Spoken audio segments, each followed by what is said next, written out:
Welcome back my YouTube family. तो हम फिर से एक और कहानी लेकर आए हैं आपके लिए। अनुराग अपने घर के बाहर खेल रहा था। उसकी माँ लता आज काम पर नहीं गई थी। वह घर पर ही बिस्तर पर लेटी थी।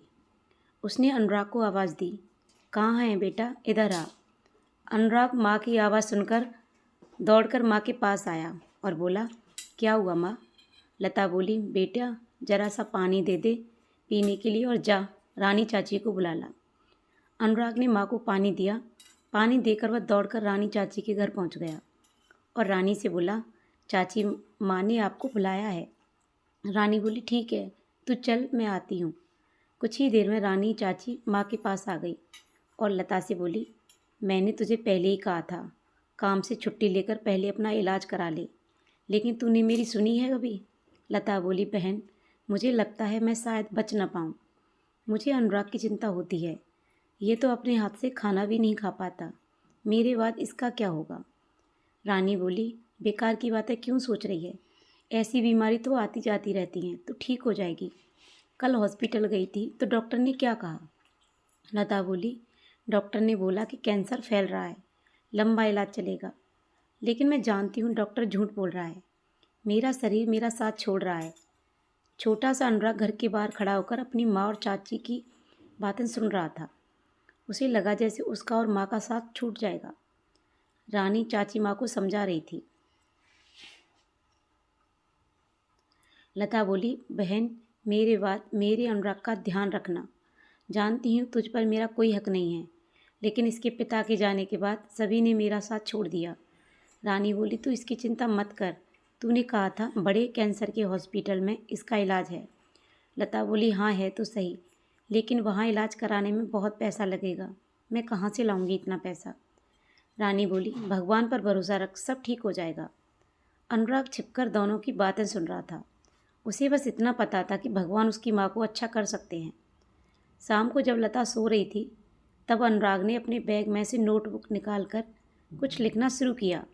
भगवान जी, मेरी माँ को कैंसर है, उसकी बीमारी ठीक कर दो, नहीं तो पैसे भेज दो जिससे बड़े हॉस्पिटल में इलाज हो जाए।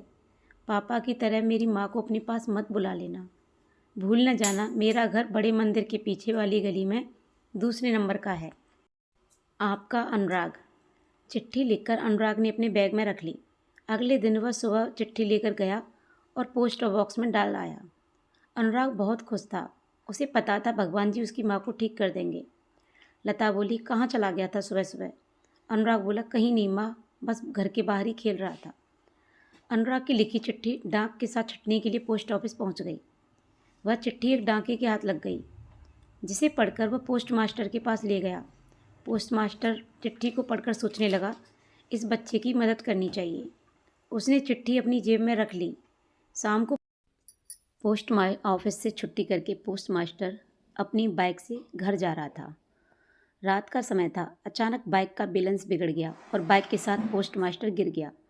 कुछ लोग दौड़कर आए और उसे उठाया। उसके पैर में बहुत चोट आई थी। 2 लोग उसे एक ऑटो में बिठाकर हॉस्पिटल ले गए।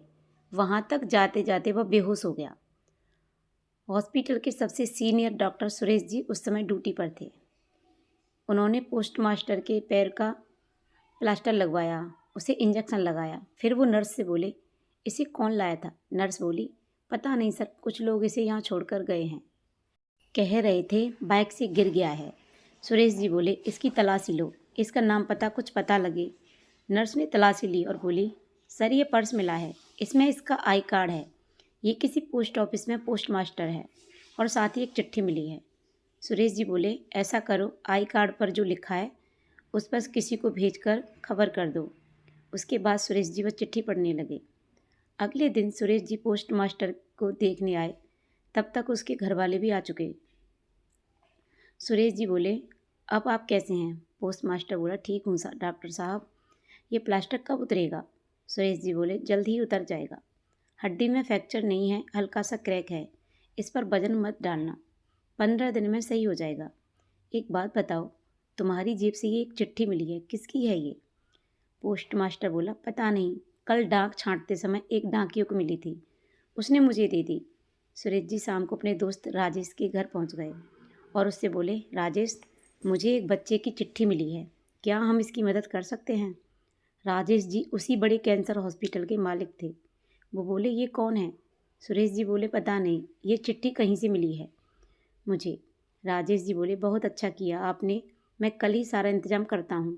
सुबह चलते हैं इस पते पर। सुरेश जी बोले, हमें इसकी माँ का इलाज करना होगा, चाहे जितना पैसा लगे मैं दे दूँगा। राजेश जी बोले, भगवान ने हमें इसकी मदद के लिए चुना है, पैसे की कोई बात नहीं है, मैं इसके इलाज का भरोसा देता हूँ, कोई कसर नहीं छोड़ूंगा। अगले दिन एक गाड़ी लता के घर के बाहर आकर रुकी। गली में बच्चे खेल रहे थे। सुरेश जी एक बच्चे से बोले, बेटा अनुराग का घर कौन सा है? बच्चे ने इशारे से घर बता दिया।